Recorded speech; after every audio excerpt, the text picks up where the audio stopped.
السلام عليكم ورحمة الله وبركاته. قبل ما نبدأ حكايتنا مع بعض صلى على رسول الله صلى الله عليه وسلم عليه أفضل الصلاة والسلام. قصة واقعية حصلت بالفعل، اسمعوها في الآخر، اسمعوها للآخر هتعجبكم جدا. مشكلة يعني محدش يتخيلها.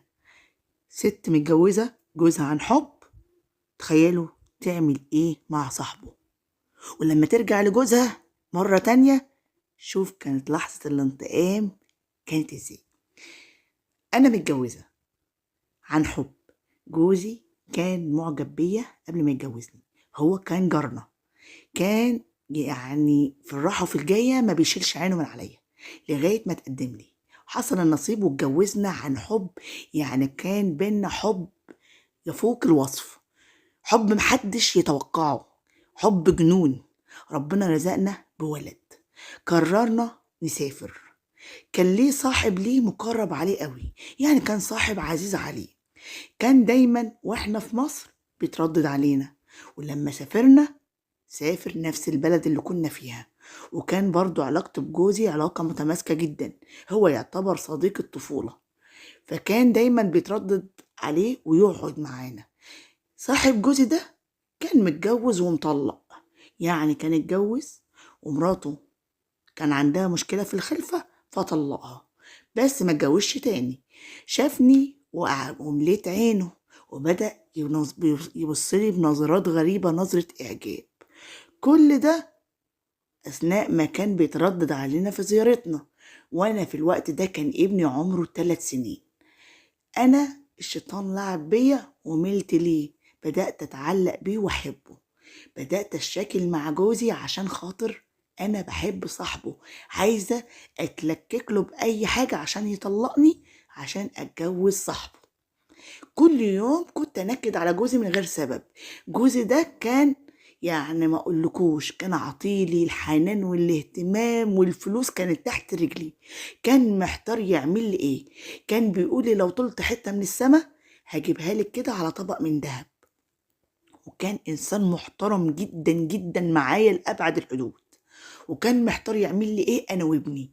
مفيش حاجة عينيا بصت لها اللي كان بيحققها لي، وكان يتمنى ان استطاعته تبقى اكتر من كده عشان يجيب لي الكون كله. طبعا بقى انا بقى عشان بحب صاحبه بدأت اتعلق بيه، كل يوم كنت انكد عليه من غير سبب.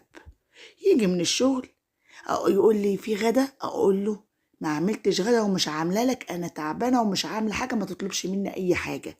كان من طيبته يقول لي ولا تزعلي نفسك، هتصل على المطعم يجيب لنا اوردر اكل لغايه هنا واحلى اكل كمان يا ست الكل. اقول له وانا مش عايزه اكل معاك، انا بصراحه بقرف منك. يقول لي تقرفي مني، كفايه ان انا خدت اللي بحبها. حاول ان هو يكبر بخاطري، وانا كنت مصممه ان انا يعني اقرفه في حياته عشان يقول لي روحي وانت طالع، انا اصلا مش عايزك. بس هو عشان كان بيحب ابنه وكان بيحبني، كان بيحاول ان هو يلمس لي اي عذر، يقول يمكن من حبسة الغربة، يمكن عشان عليها ضغوط بتربي الولد، يمكن عشان انا بغيب اليوم كله بره وبسيبها لوحدها، فكان بيلتمس لي اي عذر عشان مركبتنا تمشي. لغاية ما وصلت في يوم قلت له انا عايزة اتطلق. تتطلقي؟ قالت له انا بصراحة ما عدتش بحبك، والحياة معاك بقت مستحيلة، وطلقني لو عندك كرامة وعندك رجولة وعندك احساس ودم، طلقني انا مش عايزة اعيش معاك. قال لها طب واللي بيني وبينك والطفل؟ قالت له هربيه، عايز تاخده ما عنديش مشكلة، بس هو عشان لسه صغير ومتعلق بيا سيبه في حضني وفي حضانتي، ولما يكبر انا بنفسي هديهولك، وساعتها ابني هيقرر اذا كان يعيش معاك ولا يعيش معايا. قال لي ساعتها اسألك سؤال وريحيني، ويعني ده اخر سؤال، اول سؤال واخر سؤال، انت في حد في دماغك؟ تقولي اترددت واتلجلجت كده، قلت له حد في دماغي مين؟ انت ما بتفهمش، انا مخنوقه منك وحياتي معاك بقت مستحيله.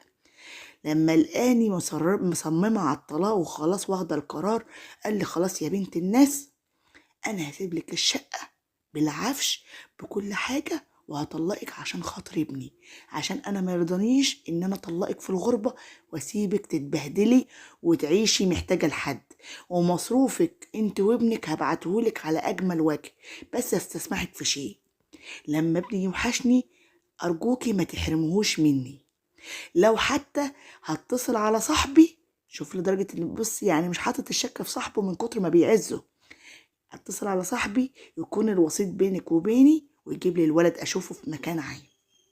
قالت له تمام. فوجئ بعد 3 شهور العدة ان هي اتجوزت صاحبه. كانت بالنسبة له كارثة كبيرة، انت لأمنتك على بيتي وعلى لحمي وعلى عرض وعلى ابني تخني. المهم قطع صاحبه خالص، وعشان هو اخلاق محبش يعمل لهم شوشرة ومشاكل.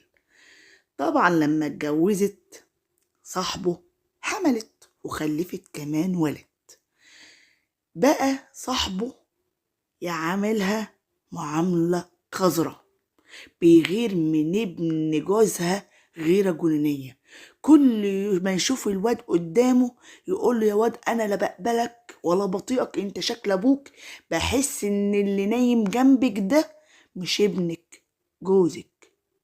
تقول له ازاي ده طفل بريء، وكمان ده الاطفال احباب الله ما تبهدلش ابني. يقول لها انا بصراحة بكرهه. طبعا هي بتحب ابنها، تقول له حرام ده طفل بريء ما ذنبوش حاجة، وكمان انا حبيتك وخدتك، فايه اللي بيذكرك بابوه؟ يقول لها انا كل ما اشوفه احس ان ده مويته شكل ابوه، ابقى عايز اقتله واقتل نفسي، الواد ده ارميه لابوه. قلت له لا انا ما اقدرش ان انا اسيب ابني. بقى يعامل الواد معاملة قاسية، يضربه ويبهدله ويضربني لو جيت ادافع عن ابني من خنقتي منه. ومعايا بقى يعني كنت في الوقت ده حامل منه، فخلاص يعني لا أنا طايله سما ولا ارض، ده بقى يعتبر اتحرم من ابوه الولد الاولاني، وهجيب كمان طفل يتحرم من ابوه. قلت يا بت اتحملي وسيسيه ومشي مركبتك عشان كمان جوزي الاولاني ما يشمتش فيا. بدات ان انا سايسه مفيش فايده، خلفت منه ولد، بقى معايا ولد من جوزي القديم وولد منه. قلت له الحمد لله ربنا رضانا بولد منك، وعلاقتنا اكيد هتبقى احسن، وبقى بينا وبين بعض ربط للابد. قال لها انا ابني بحبه عشان حته مني، لكن ابنك لما بشوفه بيجني جنوني، انا مش عايزه يا ست في حياتي، لا لا الولد ده لا انا. قالت له لا ما اقدرش ابيع ابني، ابني ما عادش ليا الا انا، ولو اديته لابوه ممكن ما يخلينيش اشوفه تاني. انا ما تخيرنيش وتقارن نفسك بابني، نعيش مع بعض ونربي عيالنا بما يرضي الله، ولا كل واحد يروح لحاله. قال له ايوه كل واحد يروح لحاله، بس انا هاخد ابني. قالت له مفيش مشكلة، بس لما يكبر ابقى خده. بتقول انا بقى في الوقت ده رحت عملت مشروع استرزق منه، ما انا بقى معايا عيلين، الولد الاولاني ابوه بينفق عليه، الولد التاني ابوه ما بيعبروش ولا بيصرف عليه، وطبعا جوزي الاولاني مش ملزم يربي ابنه وابن غيره وينفق عليهم. عملت مشروع يعني محل كده ايه استرزق منه اكسسوارات، طبعا ده كله في الغربة واحنا مسافرين بره مصر. عملت مشروع كده باسم واحدة يعني مواطنة من بنت البلد، وقمت عاملة مشروع محل اكسسوارات وشوية مكياج وعطور استرزق منهم. وبصراحة المواطنة اللي هي بنت البلد كانت بتساعدني على قد ما تقدر، وما كانتش بتاخد مني كفالة، هي كانت عاملة المشروع باسمها وكانت موقفاني فيه على انه بتاعها، بس كانت بتقولي انت بتربي زي الايتام مش عايزة منك حاجة، بالعكس كانت بتساعدني. وكان القرش بدأ يجري في ايدي، وبدأت اكسب مكاسب مهولة، وبدأت اسكن في سكن احسن من السكن اللي انا فيه، لغاية ما جوزي الاولاني الطيب الحنين الوسيم اللي قلبه زي الشهد والحليب والقشطة طلب مني نرجع. فرحت جدا لاني كنت في الوقت اللي انا عايشة فيه مع صاحبه مع جوزي التاني كنت بتندم عليه، بقول انا ربنا عاقبني عشان اتبطرت على جوزي الاولاني وخدت صاحبه الخاين، لو كان ليه خير في صاحبه كان يبقى ليه خير فيا، واعتبرت نفسي ان انا عشان خنت جوزي وبصيت لصاحبه كان ربنا لازم يعاقبني، وكان صاحبه ده لازم يوريني الويل. فكنت اتمنى من ربنا ان هو يرجعني. بس هل جوزي رجع زي ما كان؟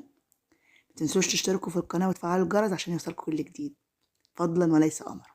نكمل حكايتنا. هل ان جوزي رجع زي ما كان؟ لا، رجع ينتقم. انتي بعتيني عشان صاحبي، ده انا هطلع الحنان اللي شفتيه مني ده كده، هطلعه اسوأ على حياتك، هدمرك. فلقيت جوزي الاولاني راجع عشان يدمرني. بس شهادة لله ما كانش بيعامل ابني التاني معاملة قاسية، كان بيقول الأطفال ملهاش ذنب، الأطفال أحباب الله. بالعكس، كان عادي. هو حقيقي ما كانش بيعامله حلو ولا وحش، ما كانش أصلا بيبصله خالص، ولا يقول لي حلو ولا وحش ولا عامليه ولا ما تعاملهوش، ما وقفش زي التاني. بس كان كل ما اجي اكلمه ينفر مني، يبصلي بنظرة العين ان انت كنت خاينة وبعتيني عشان واحد تاني، كنت في حضني وبتبص الراجل غيري، طلبت الطلاق عشان تعيشي مع واحد كنت فاتح له بيتي ومأمنه على حياتي، انت ما عدتش تستاهليني. لدرجة ان من كتر ما كان بينفر مني ويضايقني كنت يعني بسيب له الفراش وانام في اوضه عيالي، وما كانش بيفرق معاه. لغايه ما لقيته بيعاملني كل ما اجي اقول له انت مالك يقول لي لا ليكي كلام معايا، انت جايه خدامه ليا ولعيالك، اكتر من كده مالكيش عندي اي حقوق. فلوس هتلقي فلوس، عيشه كويسه هتلقي عيشه كويسه، لكن راجل وست طلعيني من بالك، انت لا تؤتمني. فبدأ يعاملني بأكثر المعاملة والقسوة. ساعة ما بصوله يشخط فيا، ابعدي عني انا قرفان منك، لغاية ما جاب لي الضغط والسكر والقولون العصبي. بدأت ان انا انفر منه ونفسي اتطلق، انا اللي عايزه اتطلق من كتر قسوته معايا ومعاملته ليا كاني خدامه وجاريه. طلقني، انا مش عايزه اعيش معاك. قال لي انا ما بطلقش حد، عايزه تطلقي روحي اخلعي نفسك، انا اصلا مش باقي عليكي. طب انت ترجعتني ليه؟ رجعتك عشان تعرفي كنت بعاملك ازاي الاول، ولما انت خنتيني مع صاحبي وجوزتيه شوف فرق المعاملة كان ايه. انت اللي استكترت على نفسك الجنة وطلعت منها، وعمري ما هرجعك جنتي التاني. طب انت عايز مني ايه؟ مش عايز منك حاجة، انت ما عندكيش حاجة اصلا تدعمنا عشان اعوزها، انت قدامي زي القش، حاجة هشة من غير روح، انت جسد بلا روح. انا من جوايا ما عدتش طايقك، انت دمرتيني نفسيا ومعنويا بعد ما اديتك اسمي ومالي وحياتي، وكنت بعاملك احسن معاملة، وخنتيني مع اعز صاحب ليا، وفتحت باب الشيطان لنفسك، كنت في حضني وبتفكري في غيري. ازاي امن لك تاني؟ اللي ملهوش خير فيا مرة ملهوش فيا خير 1000 مرة. لا يسلم المؤمن من الجحر مرتين، وانا وقعت مرة في جحرك عمري ما هسيب للشيطان فرصة يوقعني تاني. طب طلقني، طب طلقني، ما بقاش يرضى ان يطلقني. قلت له خلاص هروح اخلع نفسي. قال لي تنزليلي عن القايمه وعن المؤخر والصداق والنفقه، وتنزليلي عن ابني اللي هو من عصبي، وساعتها اقول لك غوري انا مش عايزك. قالت له يعني كده؟ قال لها اه. قالت له خلاص بدل ما نروح محاكم انا هتنزل لك عن ابنك، وانت مش عايزه منك حاجه بس اعتقني لوجه الله. ساعتها بقى طلقني وخد فعلا ابني، وخد عليا ورق ان انا متنازله عن ابني تنازل رسمي. وفي الوقت ده ما بقتش طلعت من الدنيا الا بالولد من صاحبه اللي هو الزوج التاني. جالي الاعصاب وشغلي اتوقف وحالي وقف. بس انا في الاول وفي الاخر قلت لنفسي انا استاهل اكتر من كده، ما انا كنت ست وعايشه ومبسوطه ومرتاحه، وعينيا الفارغه وقله القيمه وقله الادب اللي خلتني ابص لواحد مش حلال ليا، وابص لصاحب جوزي الندل اللي دخل خرب عليا وخرب على جوزي وخرب حياتنا، والاخر انا اللي دفعت الثمن، انا وابني. طبعا دي حكايه حصلت بالفعل، وهي فعلا اتطلقت، بس هي فيها امراض الدنيا كلها دلوقتي.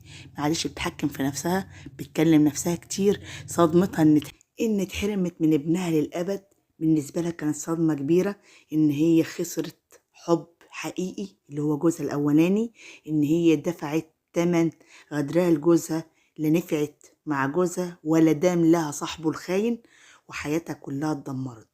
كل واحدة متجوزة تراعي ربنا في جوزها وتعيش بما يرضي الله، مفيش أحسن من الحلال. كل واحدة تسمع القصة دي تتعظ في الله وتعيش لبيتها ولجوزها ولعيالها. بلاش الخيانة، مفيش أحسن من الحلال، هو ده اللي بيدوم. صاحبة القصة دفعت الثمن عشان كانت يعني خاينة وعينيها مش قنعانة بالخير اللي كان في ايدها، فدفعت الثمن غالي من عمرها. اتحرمت من ابنها، وابنها التاني مش برضو يعني من غير أب، يعني ما طالتش لا سما ولا أرض، وده من فرغية عينها. ونزلت مصر بابنها التاني بعد ما كل حاجة في حياتها وقفت في الخارج. مشروعها مش قادرة تكمله، مش قادرة تقف على رجلها تاني، ما عادش عندها ثقة في حد، حرمانها من ابنها كان عامل لها جنون. فنزلت مصر وعاشت وبتتندم وتتحسف على عمرها اللي خسرت فيه كل حاجة. فبلاش نتبطر عن النعمة اللي في ايدنا، ربنا يسترها معانا اجمعين ويسخر لنا الحلال ويكفينا شر الحرام. دي كانت حكايتنا، متنسوناش في الاشتراك والدعم وتفعيل الجرس عشان يوصل لكم مننا كل جديد حبايب قلبي. والسلام عليكم ورحمة الله وبركاته.